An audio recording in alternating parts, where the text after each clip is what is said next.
아까 우리 체질 검사할 때, 그쵸? 잘 모르겠는데 적극적이고 소극적으로 나눴더니 쉽잖아요, 그쵸? 그 다음에, 자, 음양 나눴더니 도 쉬워요, 그쵸? 그 다음에 내외 나누는 거 쉽죠? 그렇게 들어가는 게 쉬워요. 하여튼, 사상부터 들어가서 무슨 체질인다 그러면 사람들이 그 다음부터 인정을 안 해요. 왜? 자기는 소극적인데, 내성적인데. 근데 태양이라면 누가 인정 하나 안 하나? 안 하지. 그렇잖아요. 넌 틀려 이렇게 마음속에 잡고 있는데 그 다음에 귀가 들어오겠냐고요. 그쵸? 아, 소음이 싫어 죽겠는데 예? 동네 대라 그러면 그 이해하겠어요? 못하지? 그렇잖아요. 동네 대는 어떻게 돼? 하회소보다 더 활발한 사람이잖아요. 그쵸? 자기는 막 활발하고 막 이런데 그 사람 보고 당신 소음이라서 자기 알고 있는 소음이면 내성적이고 소극적이고 그거 아닌데 인정하겠냐. 그 다음부터는 들어가기 힘들어요.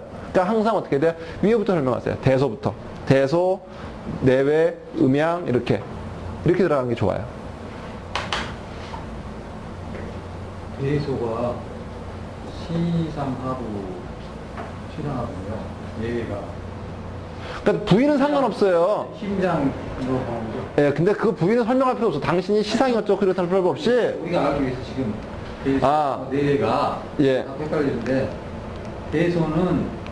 대소는 시상. 시상이고 예. 내외는 심장. 심장이고. 예. 근데 그 당신 심장이 뭐고 시장 이러면 이해 못 하니까 당신의 체질적 성향은 적극적이고 소극 이렇게 설명하는 게 좋아요.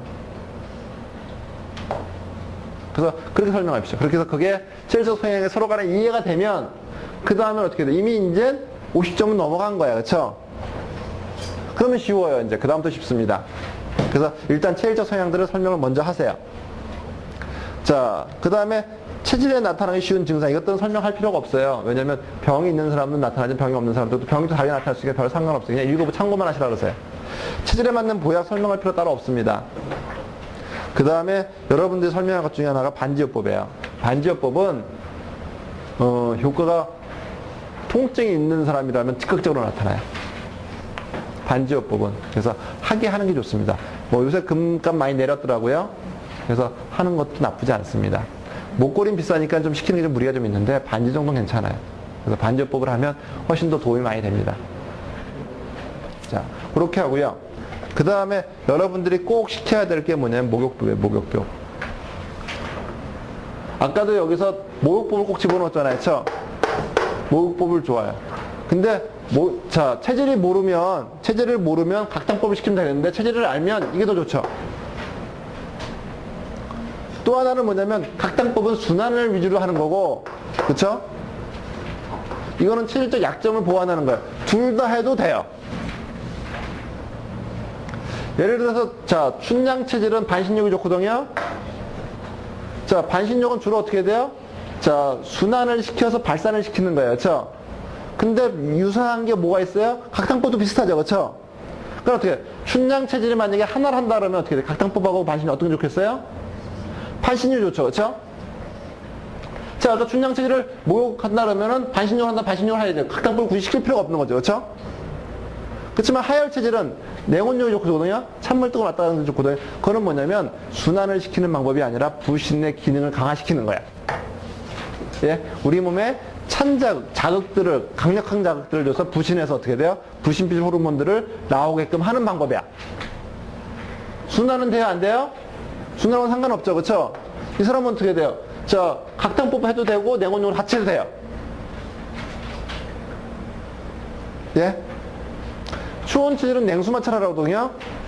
자, 냉수마찰을 하라는 건 찬물에 들어가서 풍덩해서 오래 있는 게 아니라 어느 정도가 좋으냐면 뭐 추위를 안 타는 사람들은 그냥 찬물로 샤워해도 되지만 또 추운 체질들이 추위 타는 사람이 제일 추위 많이 타는 체질 그러면 추운 체질이에요. 사실은 추운 내인. 정말 추위 많이 타서 겨울 되면 어떻게 돼요? 바지에 내복에 다 껴있고 밖에 못 나가는 사람도 추운 체질 더 많아요. 동안 체질보다. 동안 체질은 신대가 있어서 추위를 타도 견뎌내죠. 그렇죠? 그렇잖아요. 참을성 있기 때문에 참아내는데 추운 내인의 추내소는 어떻게 돼요? 신소예요. 그렇죠? 참을 수가 없어. 그래서 찬물로 샤워 못해요. 찬물에 들어가면 죽어가는 사람들 있어요.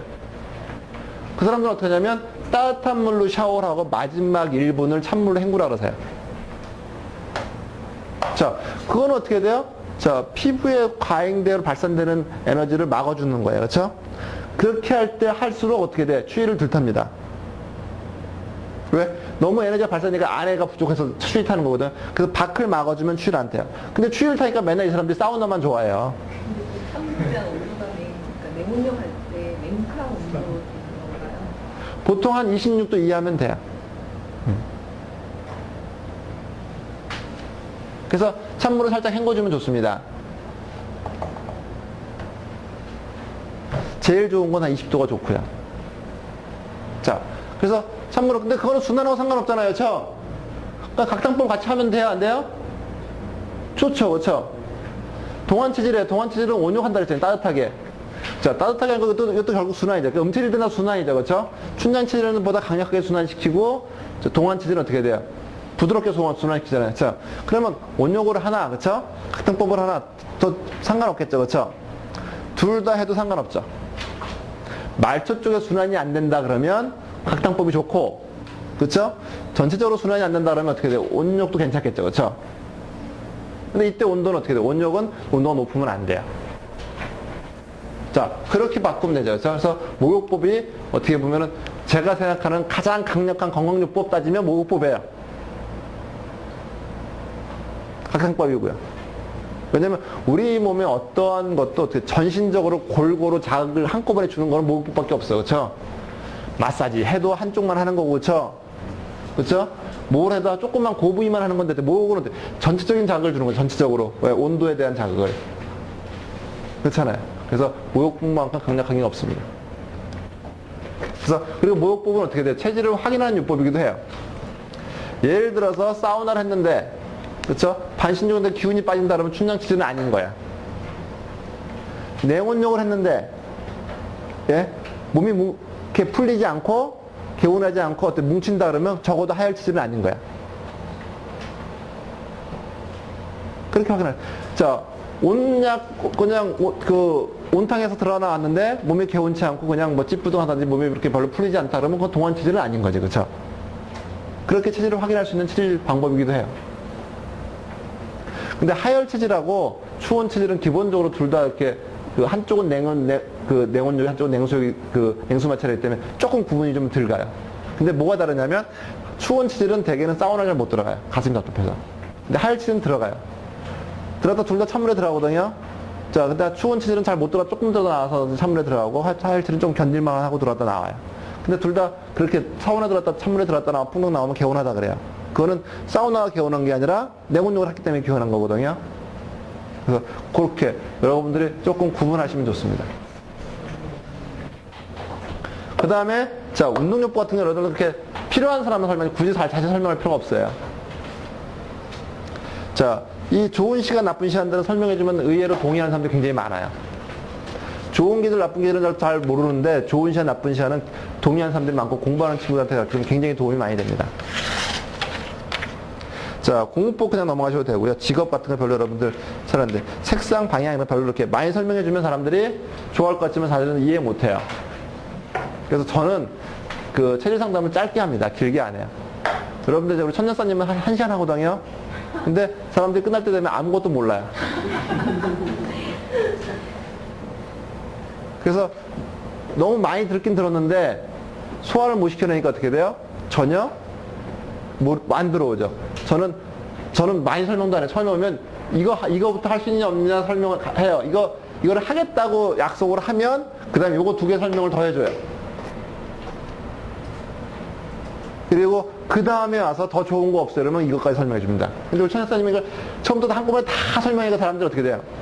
자, 저거 하려면 저렇게 심하게 많이 해야 되니까 두렵기도 하고 막 그래서 다 포기하죠.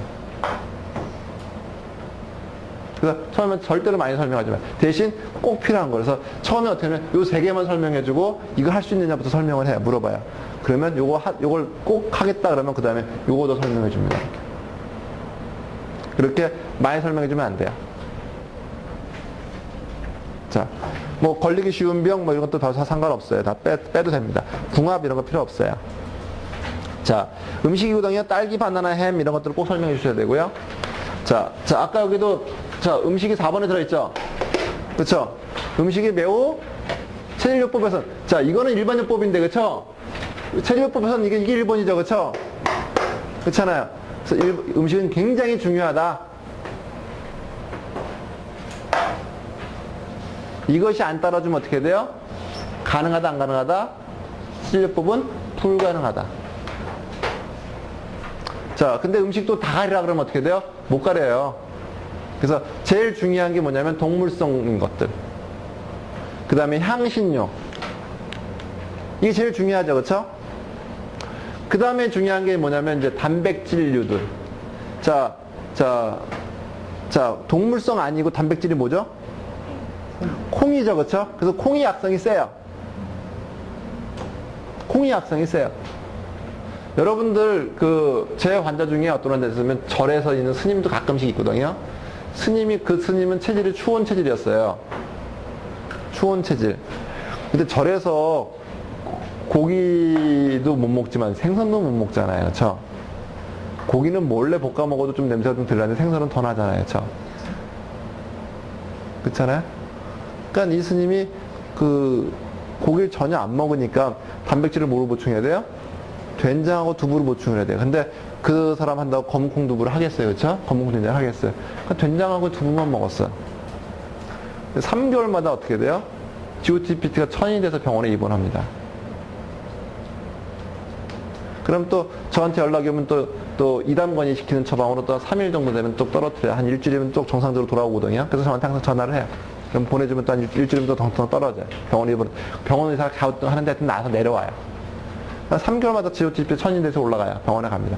근데 그걸 매번 검사할 때 원인이 뭐였어요, 약사님? 된장이었어요. 왜? 어쩌다 한번 먹는 된장은 괜찮지만 매일 30세 때 된장 먹는 건 간에 굉장히 큰 부담을 주죠. 반대로 또 어떻게 돼? 우리 이승근 선생님 같은 경우는, 제 선생님이신 이 선생님 같은 경우는 고인이 되셨지만 예전에 당신이 황달을 앓으셨을 때요. 그래서 황달이 흑달까지 왔대요. 흑달까지. 근데 그때 고쳤던 게 뭐냐면 청국장이 너무 맛있어가지고 청국장을 매일같이 먹었더니 어느 날 갑자기 황달이 없어졌대요. 또 반대로 어떻게 돼요? 간에 가장 좋은 음식도 춘장치한테는 또 된장이에요. 그래서 여러분들이 콩류, 그래서 검은 콩, 그 다음에 백태 이렇게 구분하면 되고요. 그래서 검은 것에는 안토시안이라고 들어있죠, 그렇죠? 그래서 안토시안이 있는 것들 좋습니다. 검은 쌀도 보니까 별로 안 비싸더라고요. 요새는 우리 검은 쌀 100%로도 밥을 해 먹거든요. 맛있어요. 밥도 찰지고 부드럽고 좋아요. 그래서 검은 보리쌀도 있더라고요. 예. 그래서 그렇게 해서 여러분들이 드시면 괜찮습니다. 자, 그래서 그렇게 콩 종류는 일단 가려둬라. 그래서 거기까지만 가리면 80점은 넘어. 거기다 더 가리라 그러면 가리고 싶으면 가리지만 나머지 다 가리셔야 되면 안 돼요. 그래서 이렇게 처음에는 이미 찬 거 매운 거 이미 끝났잖아요. 그렇죠? 그 다음에 고기 종류만 추가하면 되잖아요. 그리고 장류만 해결해주면 되잖아요. 나머지들은 근데 이건 해로운 음식이니까 드시긴 드시되 조금씩 드세요. 이렇게 하면 되죠. 그렇죠? 자, 고추 빼놓고 나서 다음 향신료 매운 것들 있죠. 양파, 마늘, 파, 그 다음에 생강, 후추, 겨자, 와사비. 이거 후추, 겨자는 고추 때 같이 해결하는 거니까. 자, 그것들은 어떻게 돼요? 이것들은 그래도 세니까 조금씩만 드세요. 꼭 따로 먹지 말고 반찬에 조금씩 넣어. 이렇게 되면 되잖아요.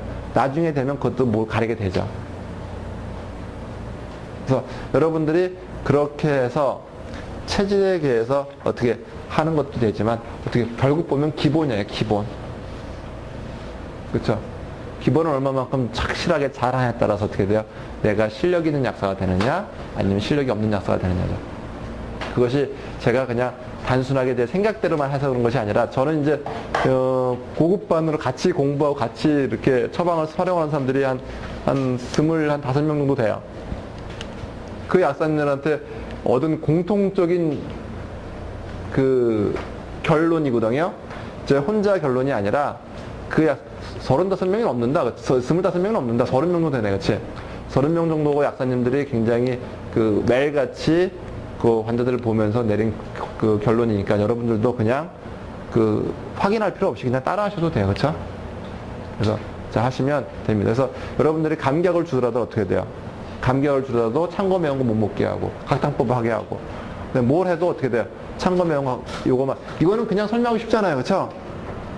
그렇잖아요. 설명하면 그것만으로도 여러분 약국이 어떻게 돼요? 다른 약국보다 훨씬 더 잘 듣는 약이 약국이 될 거예요. 여러분들이 주는 약은 잘 듣는 약이 되겠죠, 그렇죠? 그래서 천안역에서 아까는 모 약사님은 각탕법만 시켜서 그 동네에서 명약사가 됐어요. 요 세 개만 해서 세 개만 했는데 그 약국에서 그 동네에서 명약사님이 돼서 그 뭐 갑자기 상담 환자 수가 쭉 늘었어요. 왜? 너무너무 좋아지니까 그것만 다른 것들 하나도 안 했대요. 치질검사도 안 하고 처음에 그것만 시켰대요. 그때가 충분하니까 여러분들도 명심하시고 그렇게 해주시길 바랍니다. 잠시 쉬었다 다시 하겠습니다.